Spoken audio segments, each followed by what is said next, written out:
దగ్గర డబ్బులు లేవన్న విషయం తెలిసి కూడా నన్ను 10 కోట్లు ఇవ్వమని నాకు అంతలా వార్నింగ్ ఇచ్చిందేంటి? అంటే నన్ను టార్చర్ చేయాలని టార్గెట్ పెట్టుకుందా?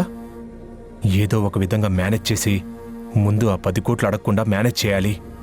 ఆ తర్వాత దీనికి గట్టిగా కౌంటర్ ఇవ్వాలి.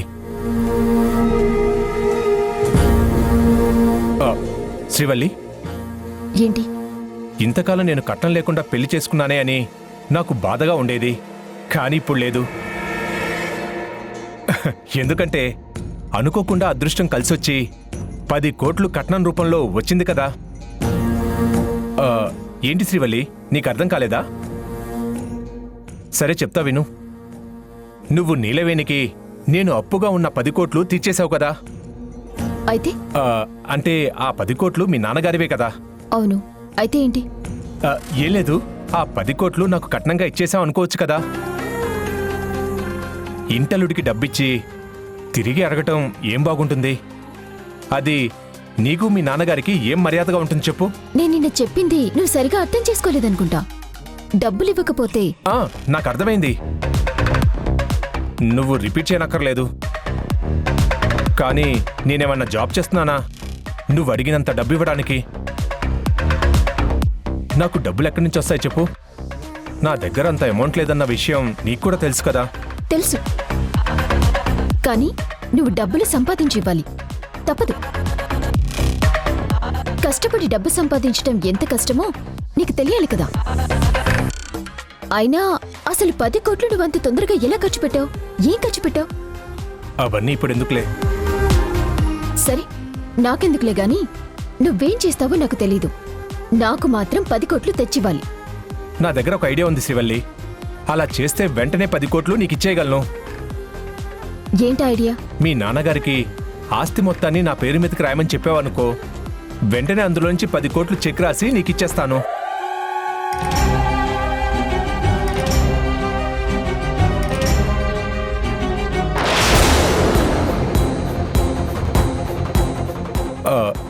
టైర్ పంచర్ అయినట్టుంది, వెంటనే స్టెప్ని మారుస్తాను. ఒక్క నిమిషం.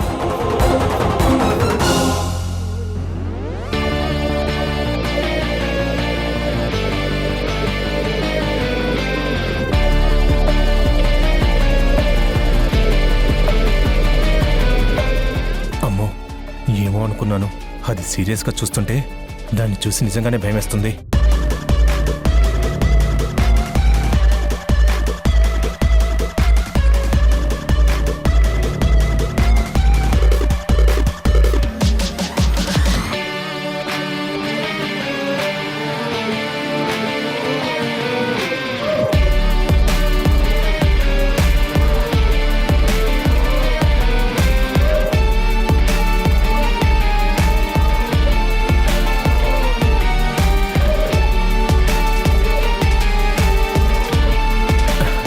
ఓకే, అయిపోయింది, వెళ్ళిపోదాం.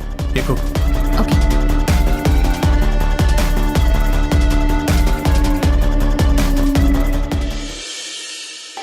హలో, ఏంటి ఆ సైట్ పక్కన పెద్ద పెద్ద కాంప్లెక్స్లు పడుతున్నాయా? 2 రోజుల్లో అక్కడ షాపింగ్ మాల్ శంకుస్థాపన ఉందా? అవునా? అయితే అక్కడ ల్యాండ్ రేట్ విపరీతంగా పెరిగిపోతుంది కదా. ఈ 2 రోజుల్లో తీసుకుంటే ల్యాండ్ తక్కువ రేటుకు వస్తుందా? సర్లే, నేను ఆలోచించుకొని మళ్ళీ ఫోన్ చేస్తాను. ఉంటాను. ఎవరార్తి phone? Real estate agent Keshava? వాడితో నీకేంటి పని? అలా అంటావేంటి? నువ్వే కదా ఎప్పుడు నగలు, రిచ్ హౌస్లు కొనుక్కోవడం కాదు, ఇన్వెస్ట్మెంట్ చేయడం, బిజినెస్ చేయడం, డబ్బులు సంపాదించడం అన్నీ ఉండాలని అన్నావు కదా. అన్నాను. అయితే ఆ త్రిదేవ్ గాడు ఆస్తి మొత్తం వాడి పేరు మీదకి తెచ్చుకుంటాడు. తర్వాత మనకి వాటా వస్తుందనుకొని ఏజెంట్స్ అందరినీ అప్రోచ్ అయ్యి రియల్ ఎస్టేట్ బిజినెస్ చేద్దామని ముందు చూపుగా మాట్లాడి పెట్టాను. కొన్ని ల్యాండ్స్ ఇప్పుడు మనం తక్కువ రేట్తో కొంటే తర్వాత డబుల్ రేట్కి సేల్ అవుతుంది. చాలా బెనిఫిట్స్ వస్తాయి అనుకున్నాను. కానీ మా తమ్ముడు నా ఆశలన్నీ ఆవిరి చేశాడు. వాడు ఆస్తిని దక్కించుకోలేకపోయాడు. మన కథ మళ్ళీ మొదటికొచ్చింది. సర్లే, వాడు కొత్తగా ఏదో ప్లాన్ వేస్తూనే ఉండుంటాడు. మనం ఇంకాస్త ఓపికతో వెయిట్ చేస్తే అనుకున్న పని అవుతుంది. ఏం వెయిట్ చేయడమో ఏంటో.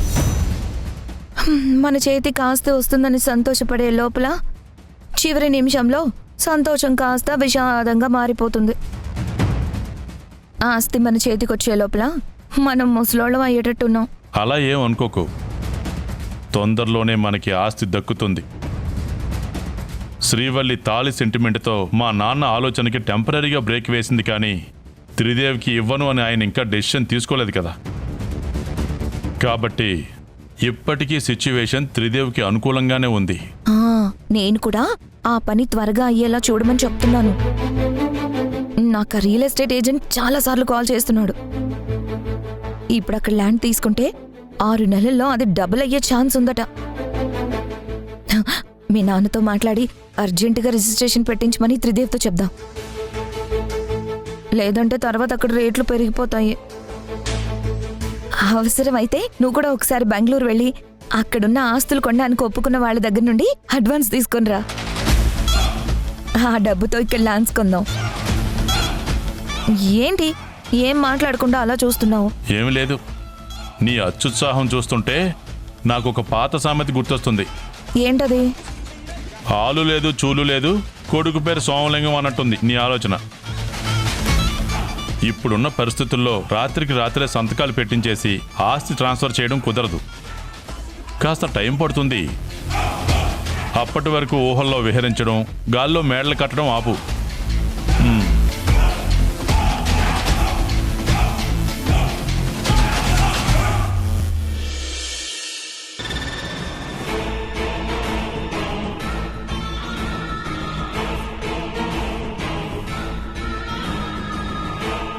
ఛా!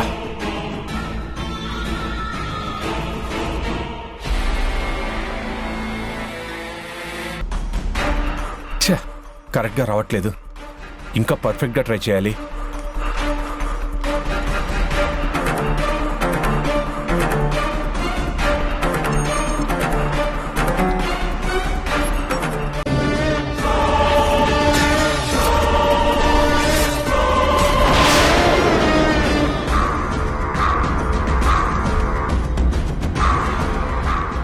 సిగ్నేచర్ ఆల్మోస్ట్ కరెక్ట్గా పెట్టగలుగుతున్నాను, కానీ చిన్న తేడా తెలుస్తుంది.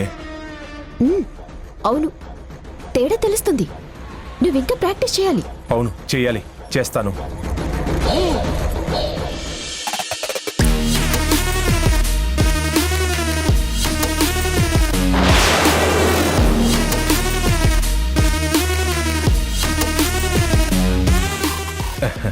శ్రీవల్లి, నువ్వెప్పుడు వచ్చావు?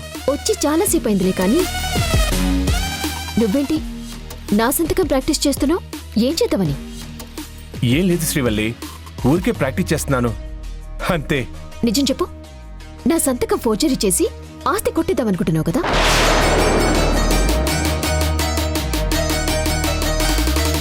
ఛ! కష్టపడి ఎదగాలనే ఆలోచన నీకొక్కటి కూడా లేదా? అసలు రాదా? ఇప్పుడు నేను చేసేది కూడా కష్టమైన పనే. ఒకరి సైన్ ఫోర్జరీ చేయడం కూడా అంత ఈజీ కాదు, చాలా కష్టం. కష్టపడి ఎదగాలనే ఆలోచనలు నాకు కూడా ఉన్నాయి. ఏంటి ఇలా ఫోర్జరీలు చేయటం, కోట్ల లంచాలు తీసుకోవటం, కిడ్నాపులు చేసి ఆస్తి కాజేయాలనుకోవటం, ఇవేనా? యద్భావం తద్భవతి అన్నారు పెద్దలు.